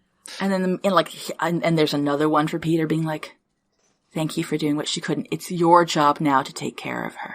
Ooh. So, this is, so you're just kind of gonna lean into the no agency. Oh, yeah, definitely. Because the movie frankly, needs to lean somewhere. It did need to lean. But also, frankly, this is a setup where, the question is, who started who? Who's the real power in that house? Where's the dynamic? Not the woman. Why would it be? And then that kind of weird shit going on, like, there's levels of control happening. It's not just going to be over the mom. It's going to be over the brother, too. Cycles of abuse. And then, you gotta bring in the next door neighbor girl. No. So maybe she has a fucking book too. I like the dual books though. I like that. But, the idea, because everybody in this town likes him or something. Like, what if the principal had something? What if he sent a letter to Bobby Moynihan. How many letters did he send? Good question. Bobby Moynihan bought the car. Yep. Holy shit, yeah. And that's why Lee Pace is going around too. See, so like, let's lean into the idea that, yeah, he was a super genius and that's dangerous. So killing Glenn was a community effort. Yeah, oh, that's how we get the Orient Express involved. Listen, we have to fix this and we can do it together. It was not fun. I cannot do her. Belgian? No. With your little gray cells. Yeah, that was me doing apparently Italian. If we all stab Glenn at once, And they each, can't prove which one of us killed him. None of us is a murderer. and we each leave a clue. But I like Yeah. the idea of it being that, okay, fine, if he's super genius, then no, he has made no mistakes. And the mistakes you think are there are not. I thought of another mistake Henry made. What? Oh. Yeah. Or another way the whole thing could have fallen fucking apart. Uh-huh. Quite easily. He told Peter not to read the Red Notebook at all. Peter clearly did, and they read it together. They just weirdly didn't get to the murder plan part together. But what if they did? Well, no, Peter clearly did, because remember, the lion cat The one liked line. so much. I think Oh, that's Henry wants us true. to murder Glenn. So now Peter's implicated. And why isn't Peter saying more Peter about this? is implicated. Peter's Peter's read it. implicated, and a few years, if Glenn dies that night, Yep. is Peter going to be thinking that Mom actually killed Glenn and made it look like a suicide? Oh my god, you guys, you know what that is? This is actually the beginning of the movie Ready or Not, where we have the kids in the beginning, murder happens, 5-10 minutes tops, and then the rest of the movie is, oh dear, we're adults and having to deal with this. Like, let's deal with childhood trauma. How traumatic was it, Peter? Well... So anyway, my mom thought that my dead brother was telling her to kill a man, and then we find out that he was. Dun dun dun. He's repressed, Peter's repressed shit, and the mom's like in a loony bin somewhere, rocking back and forth, and Glenn's still dead, and meanwhile the daughter's too perfect. Oh, therapy for all of them. Well, yeah, but there's so many directions this story could go, and it pisses me off that there's no easy, normally when there's a bad movie or a bad story, we can be like, look, if you just did this one thing, you could fix it. And usually we all come up with a different one thing. But in this case, it's cascades. It's because it didn't It didn't know what story it was telling, one. Yeah. That's why there was 6 fucking movies in there. The main character was broken. And not in the fun, entertaining way. I'm not saying that stories should have morals, but they should have, a point. Well, What was the point of Grief. Well, I would say the point of this was supposed to be how to deal with grief. And However, they it didn't do it failed. well. Yeah. It did try to Peter was also trying to moralize about how to helping people, because remember in the mill, at the grocery store, or hey, that woman and being abused right in front of us. Oh yeah, Jesus. Something about I think apathy is worse. Some shit like Yeah, that. That was the line. yeah. It didn't really succeed in getting that point across either.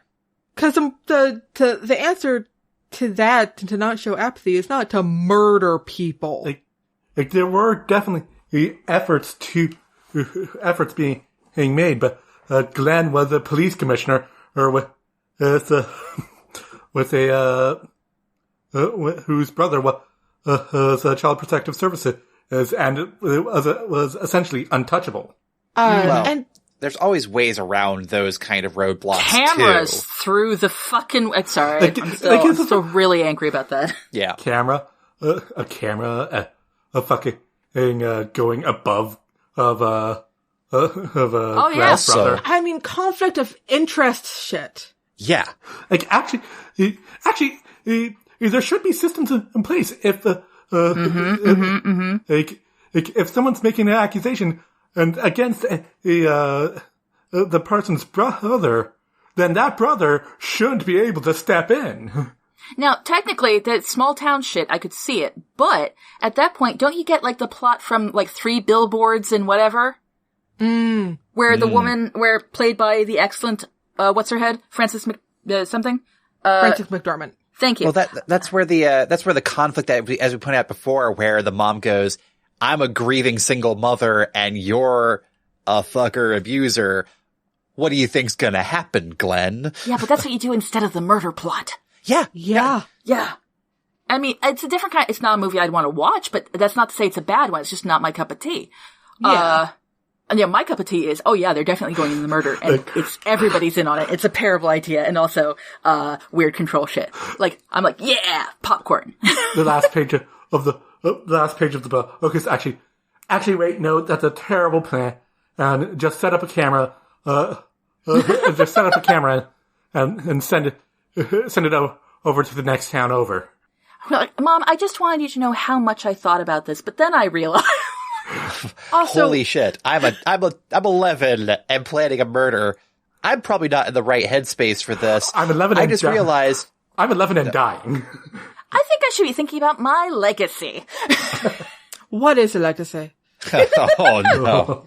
Oh, God. Also, a school principal is a mandatory reporter, right? Yes, they are. So the moment Henry went to the principal and went, I think I saw a thing, she would have been legally obligated. Mm-hmm. Oh, that principal's screwed. Yep. And so if she reported and nothing came of it because his connections, and then Henry also reported it, then that's multiple flags against this one person. That's gonna raise some eyebrows in CPS. I think that's what happened at the end. Oh yeah, a lot of credence was led to it because the principal reported. Late at night, by the way, and had immediately cops showing up at the door. Yeah, that's some bullshit. That's not happening. I can forgive that just because of film contrivance. Yeah, narrative How story. about earlier in the movie, when Henry reported, they just sent a guy in a suit. That was the guy's brother. That was the brother. I didn't get that was his brother. I thought it was just like some buddy. No, he flipped to like the classifieds or something, and it was another archaic thing. Classifieds, remember those? Oh, God. I thought it was a pamphlet. Or something. It was print media is all I'm getting at. As opposed to just Googling it, you know? Yeah, nobody's on their smartphones. Nope. Smartphones? What are those? We have payphones, Pippin. Payphones. But yeah, even if it was his brother in the suit who showed up, it would have been an official Visit. Well, also visit. letting the dad go off and like spend time coaching the daughter. Like seriously? Talking to her with her dad present. Mm-hmm. On Also, a porch, for Christ's sake. Here's a question. I'm just saying, I care about you guys a lot. I'm not going to be covering up fucked up shit for you guys despite being family. No. And I don't think I'd get to a high position in CPS by being a cold-hearted monster. But what about a CPA? A CPA, yeah, definitely. Obviously. Yeah, come on now. But like CPS, you have to have like a heart of not cold. What else are they doing? That's what you got to wonder there. Oof. Who else has paid them off? Dominic. Yeah. Man, that CPS officer is fucked too. Oh yeah, no, he is hugely. He's serving jail time probably. Oh, absolutely. That's going down like, whew. Oh boy. It's legacy. What is a legacy? Planting seeds in a garden you never get to see. But those seeds are grief, and then the flowers return to the earth to come back again. All right. Okay. We need a game. We've gotten way over here. My God. Whoops. So what's a fun game we can play? Because I think we need and a cool down. shall lead them. We already had that in the movie. The monkey's paw wish was granted. How about we play The Evil Overlord Was Here, where we make on-the-fly plot changes based on a random trope, sort of like a mini version of Wheel of Tropes. Okay. All right. I'm actually going to go into the Evil Overlord generator. I'm just straight up going to do that. I'm not going to play any of my shenanigans. I'm going to go to my old reliable TV tropes. Same. I'm using Tough Guides. All right. See, I rarely use a generator. Normally I fuck around and like, ooh, now I'm going to use the titles of all these short stories in this story. We're going to be all cat about it. To prove it's possible. Fuck all right. you. What'd you get, Al? I've got bogs. Wait, that, what? That fits. Bogs like the watery object? Bogs, according to Tough Guide, or is it Rough Guide? Tough Guide. To Fantasyland, bogs are water-sodden in parts of the terrain, but they're to slow you down when the forces of the dark are chasing you. The mud will often be very deep. You could lose horses here. You will also nearly lose a companion, and who will sink in the mire up to their shoulders and have to be pulled out using a makeshift arrangement of rope. After that, you will soon be out of the bog. Bogs are quite small, unlike the marshes, which are another matter. So Glenn chases her through the forest, and he dies in the bog, thus saving her. Thus he dies and saves her from the moral. Yeah. quandary. He chases. Oh yeah, the moral quandary. Yeah, he chases her into the well, you could accuse me of all that, but I'm also a 6 foot tall man with a lot of muscles and whose profession is beating people up. So I'm gonna go with that option. That is fair. Here's the other thing you could do is as she's running through the forest, desperately, like, fast forwarding and rewinding the tape, like it's fucked up. She keeps looking for, like, what can Henry tell her about this now? But this was something he literally could not have predicted. So she keeps ending up on random things like, good grouping, Mom! Good grouping, cat. Like, avoid the cat. Like, don't look at the Your cameras. other left! And actually she turns. Yeah, but then the tape starts, like, Skipping. burning, or, you know how tapes used to be. Skipping. Skipping and ripping and turning, and then Starts sounding demonic. Yeah. So by the act of having to make her own choices, she destroys the Last overhead voice. Yeah. Huh. Well, actually, that kind of plays a little bit to just the evil tones thing. So the TV trope I got was a morality dial. In which convenient. Nice. It's when a robot has the switch on it that can go from good to evil or evil to good. Oh, yep. Yeah. So that could play into the tape player, where maybe if you flip the side B, and that's the not kill Glenn plan that Henry comes up after the fact. It's like, yeah, Mom, I'm sorry, I was in a weird headspace. Get it? Headspace. Also, I'm doing puns now. Oh, it is very hard for me. You know my personality. I do not like puns. Yeah. Listen, I'm dying. Cut me some slack, Mom. But I could see that definitely coming to play there. If we wanted to go in the more sci-fi route, there's the Rube Goldberg machine that went from whimsy earlier in the story to evil at the end. But I'm liking this flip to side B, and it's the sensible Henry comes up with a plan to put up cameras plan that is much simpler and much less illegal. Yeah.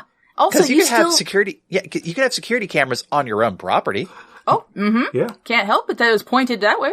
What? Yeah. The wind. Somebody was nabbing my trash cans. Yeah. I am Mom. Right now, they have me on the goofy drugs. So and that has actually cleared up a lot of stuff for me. And you know what though? If you still want to make it actually a story worth watching, what if one night he starts drawing the fucking drapes? You still don't want to go to murder, but then you have some, maybe she has to sneak into the house and maybe she has to do this, maybe put a string on them or something. You can still have, action. The plan. Go full Home Alone about it. Without having to do something that frankly is both very illegal, morally questionable, and wouldn't work. And would rely on the mother also deciding that murder is the option. Yeah, oh man, guys, come on. I mean, even though we see that murder is always an option, it really actually isn't. All right, let's move on then. All right. Bren, Alex, you went, Pip, what do you got? I got witness protection, which is why Lee Pace is there. Done. Okay, sounds good. Yeah. All right, so I'm in the random plot generator. There's a lot to like here, but honestly, I don't want to confuse this too much, so I'm actually going to skip down to the bottom part, which is Murphy's Laws of Combat. And the very first thing was, as soon as you mention something, if it's good, it goes away. If it's bad, it happens. And I'm thinking about that. And what if Henry kept putting in little, now this should work unless. That would be funny. Well, and that gets back to it would be pretty good. This could have been a very dark comedy. Let's face it, Weekend at Bernie's should not have worked logically. A Weekend at Bernie's situation, but the comedy made it shenanigans are ensuing, therefore the absurdity works. Yeah. It just needed to pick a thing. Yeah. So as soon as you mention something, it's good. If it goes away. So now we should be getting XYZ happening, and when that signifies the perfect time, and nothing explodes and, the birds don't come home from Capistrano and shit like that. Provided this tree is still there, and I'm assuming it will be. Like, it gets knocked down by a storm, or the neighbors knocked it down. It's like, it was on my yard, fucking leaves. Like, all that. And the book gets progressively less helpful. That'd be funny. And she keeps trying to follow it. Now, what do you want to say to the officer who responds? And it's going to be the officer so-and-so, and it turns out to be officer such-and-such. So-and-so, because this is his shift, and nope, he's on paternity. Now, it's... I'll open up with a joke about mongooses. He loves them, apparently. Don't forget to mention Sheila, his wife, and... And she's like, so, are you mongoose to see me? And officer such and such, Are you drunk? Ma'am, I need you to step out of the car. I hate She's got the gun and the body in the backseat. Also, did she listen to the whole thing through once, or was she literally listening to it? Oh my god, can you imagine? She was reacting. She was reacting like it was a real thing. Like she was playing happening. it in real time. Oh, fuck. Because I would have listened to the whole thing through at least once. At least once, to make sure he's just, JK, Mom. One last gag before I kick it. Bye. You were gonna kill Glenn? Oh my god, Mom. Jeez. I hope just make sure he doesn't mention a tool that you think you lost. Oh god. Well, what if he's like, and finally, the end. That's my narration of of course I am writing my book, by narrating it. I ask that you write it down, word for word, and of course, you change, people's names, obviously. I think instead of Glenn, call him Bob, and the end. So I hope you enjoyed it. It'll be a great thriller, Mom. You'll make money. Yeah. And that's how you'll make money to keep going, and it'll be the big push to your writing career. Actually, that would be funny. That would be funny. He spent all that time narrating murder, did not record his financial advice. Fucking right? More useful. Oh, God. Mother, are you paying attention, listening? Mom? Yeah. Oh, God. That little shit. He could have written down all the instructions, too. Okay. All right. And that's my change. Yeah, so that was that was something. That was the Book of Henry. Ugh. I feel like I don't want to say, you know what? I should write this. I don't want to. I feel like Brendan should apologize to us. I agree. No regrets. Oh. Your pain sustains me. How dare you? Revenge of the middle child, right fucking there. That's what that is. He was you're biding just mad his time. You never wrote a whole narrative of how to murder somebody. The Book of Brendan. Note to self, if we find a red notebook anywhere in his fucking house, we skip to the end. I feel like Brendan's murder pen would have been, don't? Question mark? Why are you contemplating this? My God. You flip the page and the next page is just financial advice. Well, the next page is all instructions about how to take care of Benji. Yeah, and then the next come to think of it, that would be pretty good. If you just write a note, if she's going through his book and there's just maybe Glenn should die. And then the next page is just this financial advice, and then she's wait, why? Why did he fucking write that? And that's how she finds out the mystery? Yeah. Oh, look, one last change. And then the next page is how to set up the VR headset.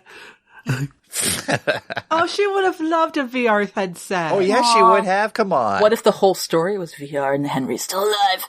And then going off into the sunset with Lee Pace. There we go. Okay. And so, Kat, take us out. I'm taking us out. As always, if you have an idea or prompt to submit, head on over to nostoryissacred.com/submission. Follow us on Twitter at nostoryiссacred or send an email through contact@nostoryiссacred.com. Your hosts have been Alex McDonald, Brendan McDonald, Pippin McDonald, and Catherine Creighton. Editing for the show done by Brendan. Transcript done by Ashley DaCosta. Art by Jay Wolf. Show notes and transcript are available at nostoryiссacred.com. Thanks for... Wait, do we have anything to show? Do we have show stuff? You have your I do. I have... Oh, yeah. I have I'm teaching a class, starting on March 8th. And if you're not... Unfortunately, it's already full, but it's not full, ladies and gentlemen, and ladies and germs, and all the other things. Is if you go to my website at catherinecreighton.com, you can find a way to join virtually. I have a Discord server, Writing with Catherine Crichton, where presumably I'll be helpful, and we'll be doing a lot of interesting, presumably, and we'll be doing a lot of interesting class stuff. So you can't be there for the in-person shindig, but you can participate that way. So check it out. Yeah, and I still have my upcoming shows. Don't have any set dates yet through the Arcade Theater, the Select Start team, so keep an eye out for that. Hey! I've got And nothing. twins? No. Just better than other people. I see. Sure. Thanks for listening, everyone. And please rate, review, and subscribe to No Story is Sacred. You can also visit our Patreon page to support the show and get neat rewards at patreon.com/No Story is Sacred. See you next time when we talk about an original story idea by Alex. Woo! Until then, where no story is sacred and any story can be changed. I'm Kat. I'm Brendan. I'm Pippin. And I'm Alex. And we're No Story is Sacred. Sacred.